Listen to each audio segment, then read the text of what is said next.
warahmatullahi wabarakatuh. Ahlan wa sahlan. Masalul khair Ustazah Aida wa Asma. Oh hai semuanya. Kaget nih ya, moderatornya beda kali ini. Sebelumnya kenalin, Ana Sagifa. Saya dari jurusan Farmasi, Prodi D3.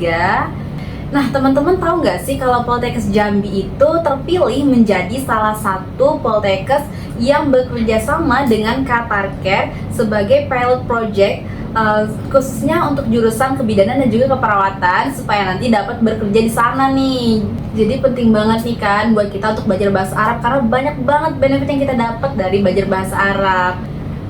Kali ini kita bakal ngebahas nih gimana pengalaman dari Ustazah Aida dan juga Asma tentang belajar bahasa Arab. Kira-kira aku mulai dari mana dulu nih? Ustazah Aida atau Asma mau duluan siapa? Ustazah ya. Oke, Ustazah kira-kira pengalaman Ustazah apa sih yang paling banyak Ustazah dapetin setelah Ustazah tuh belajar bahasa Arab? Belajar bahasa Arab itu kan sebenarnya penting ya. Kenapa? Karena al-lughatul jannah. Apa itu al-lughatul jannah? Bahasa surga. Nah, kemudian misal kalau kita mau baca Al-Qur'an, itu kan tulisannya pakai bahasa Arab ya. Bisa mengenal lebih jauh lagi tentang bahasa Al-Qur'an, tafsiran-tafsiran gitu ya. Kemudian juga di dalam kehidupan sehari-hari, menurut pengalaman saya itu ya, kalau kita belajar bahasa Arab itu otomatis kita jadi lebih religius gitu ya, lebih religius lagi ya dari sebelumnya. Itu sih manfaat salah satu manfaat ataupun pengalaman saya belajar bahasa Arab gitu. Mungkin dari Asma mungkin lebih banyak lagi ya pengalamannya. Asma gimana? Terima kasih Ustazah. Oke nih kita lanjut ke Asma. Nah, Asma ini kan sebelumnya udah pernah tinggal di Yaman ya, pasti kan udah bisa dong bahasa Arab, udah bagus banget pasti. Tapi kenapa nih sampai di sini masih mau ikut UKM bahasa Arab khususnya? Kenapa masih mau belajar gitu?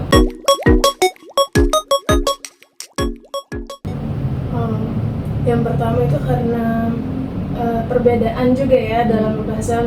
Ibaratnya kan kayak Asma juga jelasin sebelumnya, kalau di Yaman itu kan menggunakan bahasa harian, di Mesir dimanapun tuh pakai bahasa harian lah gitu. Nah, sedangkan bahasa Arab itu bahasa yang fusha yang Asma pelajari di UKM bahasa Arab.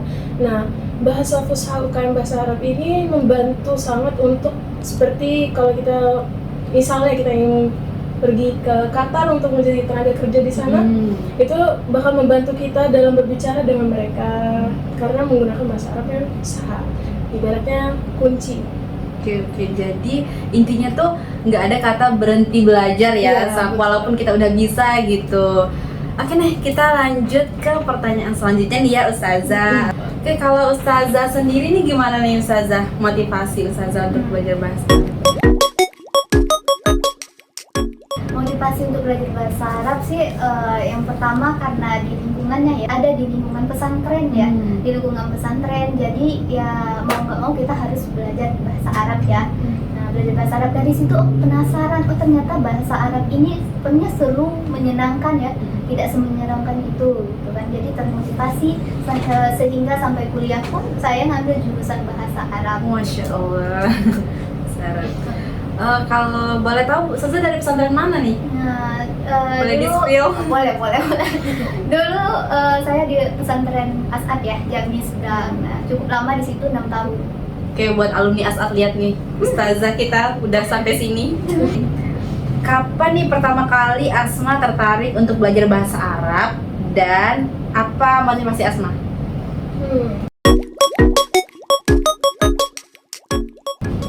Pertama kali itu di saat Asma berkenalan lah sama teman-teman Asma yang dari luar, dari negara lain. Itu lumayan yang bikin Asma termotivasi saat kita berbicara, apalagi kita berbeda negara. Nah, itu sangat-sangat kayak bertabrakan. Jadi Asma bermotivasi untuk belajar bahasa Arab lebih mendalam lagi. Itu di saat itulah, karena kayak kaku kita ngobrol itu pun kayak bahasanya itu memang benar-benar beda. Bahkan di negara yang notabene bahasa Arab sekalipun Asma tetap harus belajar ya. Selanjutnya kita beralih ke pertanyaan berikutnya, yaitu aku ke Ustazah dulu deh. Oke Ustazah, apakah Ustazah lebih suka belajar bahasa Arab lewat buku atau lewat video nih kira-kira, dan kenapa itu? Kalau untuk di zaman globalisasi seperti ini ya, itu lebih suka lewat video ya. Lewat video karena kita itu apalagi saya pribadi itu lebih suka mendengar ya. Mendengar. Dan memang kita itu mudah nangkapnya, mudah bisa mencerna ya pelajaran itu lewat mendengar menurut saya, mendengarkan ya. Maharatul istima' kalau dalam bahasa Arab ya. Itu kemampuan mendengar. Nah, jadi lewat video itu kita bisa tahu. Kemudian di sana kan juga bervariasi ya. Ada yang lewat kartun, ada juga yang lewat seperti nyanyian gitu kan ya. Nah, itu lebih seru. Tapi buku juga seru. Cari buku yang menurut kita itu menarik ya. Tapi semua buku itu sih menarik ya, tergantung kitanya aja. Tapi kalau boleh dibilang kalau lebih suka yang mana, saya pastinya lebih suka yang video. Oke. Kalau untuk Asma sendiri gimana nih? Lebih suka belajar bahasa Arab itu lewat buku atau lewat video atau yang lain nih? Gimana? Kalau Asma lebih suka ke buku. Buku. Iya. Oke, perbedaan ini ya. Gimana nih, kenapa? Karena kalau di buku itu kan udah terbiasa dari kecil, soalnya ayah juga selalu itu kayak membelikan Asma tuh buku-buku cerita kisah-kisah di Arab itu, Al-Qisas. Nah, Al-Qisas, iya, buku Al-Qisas itu dulu banyak banget. Terus kayak selalu ayah tuh setiap sore itu pasti Asma disuruh baca. Jadi di situ benar-benar suka baca di buku, lebih paham. Kalau untuk di video suka kadang kan muncul iklan, fokus di buku gitu ya. Jadi beda versi nih, bagus nih. Ntar boleh dicoba nyaman yang mana. Apa nih kata dalam bahasa Arab yang paling sering Asma gunakan dalam percakapan sehari-hari? Sama ayah misalnya, kayak yang paling sering itu kaifal hal ya ba. Oh, itu artinya apa nih? Gimana kabar ayah gitu. Okay. Itu yang sering, dan itu memang paling indah untuk ditanyakan ke seorang. Sehat banget ya komunikasinya sama ayahnya, sering nanyain kabar. Iya pasti. Kalau untuk Ustazah sendiri gimana nih? Kata yang paling sering digunakan? Kata yang paling sering digunakan ya sama seperti Asma ya, kayak pahaluk. Selain itu juga ada apa namanya, ila aina.